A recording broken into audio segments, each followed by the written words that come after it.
السلام عليكم walaaleyga qaali kusoo dhawaada Romance Kitchen. maanta waxaan idin wada casariye yar caadi ahayn. waxaan sameyn doonaa insha Allah fish cake oo ka sameeyay salmon fish iyo shrimps aan isku jarjaray. waxaan ku dari doonaa insha Allah spring onion kaas basasha cagaaran iyo toontaas aan ku darayaa. basal aan jarjaran oo ku dari doonaa insha Allah filfishaas aan ku darayaa iyo cusbo hal qaado ah iyo obe season kaas hal qaado. waan isku shiidayaa waxaan ku shiidi doonaa insha Allah cornstarch kaas oo hal qaado. haddana waa soo shiiday waa taasay noqotay waan oo shiilayaa ila socda insha Allah. markaan shiilay hor saliid way ii kululaatay waa taas dabkan waa u yareynayaa.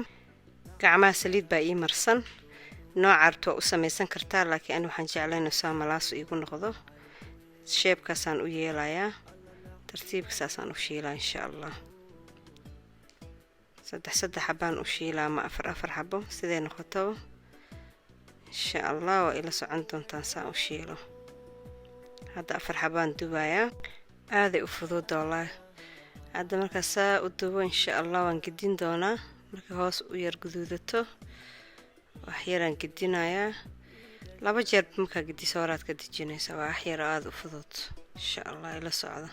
haddana waan gidinaynaa dhinaca u gidinaa way kartay dhinacay ka kartay tartiib saasa u gidinayaa qaadada igu weyn arka hoos markay ka karto waraan ka dijinaa diyaar waa insha Allah.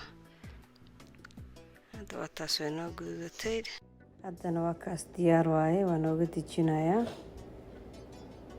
kaas waa noo guduutay maasha Allah alaab yaraan caadi ahayn kaas diyaar waaye.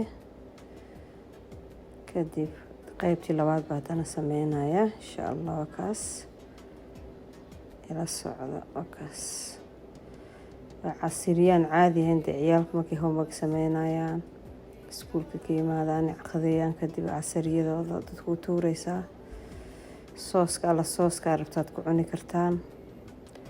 ani sweet chili aan guriga ku sameeyaa ilmaha ku siiyaa marmar dara buffalo sauce aan ku siiyaa waxay rabaan ay ku cunaan kaas.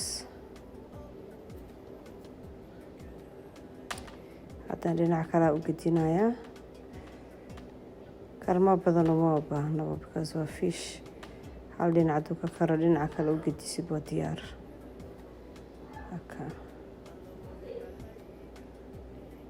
haddana waa kaas noo karo nooga dijinayaa maasha Allah waa kaas carafta kasoo baxaysa waa diyaabi maasha Allah. haddana waa kaasoo noo soof gareynayaa sauce aan u sameeyayna waa kuwaas sweet chili sauce iyo buffalo sauce oo ku jiro ku cuni doonaan insha Allah. dadka hesheen like iyo subscribe iyo saar walaalahayga qaaliga aad baan salaamaya. assalaamu calaykum.